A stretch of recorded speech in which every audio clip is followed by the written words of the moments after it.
Chhatrapati cinema మీకు గుర్తుందా? ఆ సినిమాలో ప్రభాస్ పై తిమింగలంతో పోరాడి దాని పొగరును అణిచి మరీ ప్రభాస్ పడవ మీదకు వచ్చేస్తాడు. ఇది సినిమాల్లో మాత్రమే సాధ్యం. నిజ జీవితంలో మాత్రం తిమింగలం బారిన పడితే బతికి మళ్లీ బట్టకట్టడం దాదాపు అసాధ్యమనే చెప్పాలి. ఒక్కసారి తిమింగలం బారిన పడితే భూమిపై మనకు నూకలు చెల్లిపోయినట్టే. ప్రాణాల మీద ఆశలు వదులుకోవాల్సిందే. కానీ సినిమా రేంజ్లో ఓ వ్యక్తి మీద తిమింగలం దాడి చేసి మింగేస్తే బతికి బయటపడ్డాడు. ఇదెలా సాధ్యమైంది? తిమింగలం మింగేసిన వ్యక్తి మళ్లీ బయటకు రావటం సాధ్యమేనా? ఇది ఎలా సాధ్యమైంది? ఎందుకు తిమింగలం మింగి బయటకు ఊసేసింది? అసలు కారణమేంటి? చిలీకి చెందిన అడ్రియన్ సిమాన్కాస్ అనే యువకుడు తండ్రి డెల్తో కలిసి పటగోనియా తీరానికి వెళ్లి అక్కడ కయాక్ తీసుకుని సముద్రంలోకి వెళ్లారు. కయాక్ అంటే ఒక చిన్న పడవ లాంటిది. ఇందులో ప్రయాణించే వారిని కయాకర్ అంటారు. ఆడ్రియన్కు కయాకర్గా సముద్రంలో విహరించటం అంటే ఇష్టం. అందుకే తన తండ్రితో కయాకర్తో సముద్రంలో విహరించటం మొదలుపెట్టాడు. ఇలా సరదాగా సాగిపోతున్న వారి ప్రయాణంలో ఊహించని ప్రమాదం ఉప్పెనలా వచ్చి పడింది. వారి వెనుక నుంచి హంప్యాక్ అనే తిమింగలం ఒక్కసారిగా దాడి చేసింది. ఇది గమనించిన తండ్రి కొడుకులు ప్రాణాలు కాపాడుకోవటానికి నీళ్లల్లోకి దూకే ప్రయత్నం చేశారు. తండ్రి డెల్ కిందకు దూకేశాడు. కానీ ఆడ్రియన్ సిమాన్కాస్ మాత్రం కయాకులోనే ఉండిపోయాడు. దీంతో ఆ భారీ తిమింగలం పసుపు రంగులో ఉన్న కయాక్తో సహా ఆడ్రియన్ సిమాన్కాస్ ను మింగేసింది. భయంతో కంగారుగా ఎలాగోలా తీరానికి చేరుకున్న ఆడ్రియన్ తండ్రి డేల్ భయంతో కేకలు వేస్తూనే వీడియో తీయటం ప్రారంభించాడు. ఆడ్రియన్ కూడా ఒక తన ప్రాణం పోయినట్టేనని భావించాడు. తిమింగలం మింగిన వెంటనే ఆడ్రియన్ గమనించిన మొదటి విషయం జిగురు లాంటి పదార్థం.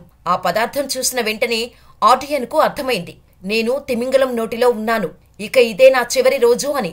కానీ ఉన్నట్టుండి తిమింగలం పడవతో పాటు ఆడ్రియన్ను బయటకు ఊసేసింది.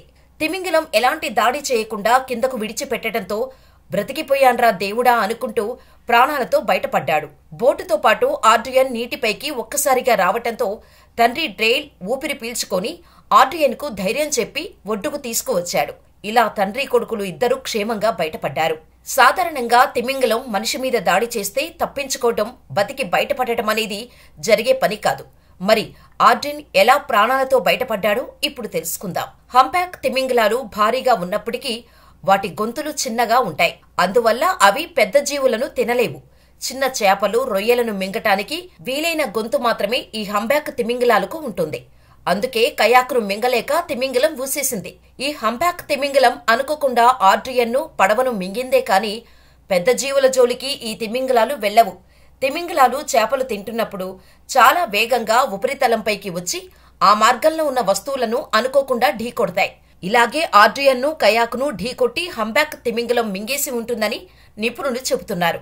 ప్రస్తుతం ఇందుకు సంబంధించిన వీడియో నెట్టింట వైరల్ అవుతోంది. ఒక్కొక్కరు ఒక్కో విధంగా స్పందిస్తున్నారు. అదృష్టవంతుడి బ్రో, తిమింగలం నోటి వరకు వెళ్లినా ప్రాణాలతో బయటపడ్డావు అంటూ ఆ తండ్రి కొడుకులకు భూమి మీదే ఇంకా నూకలు ఉన్నాయంటూ నెటిజన్లు కామెంట్స్ చేస్తున్నారు.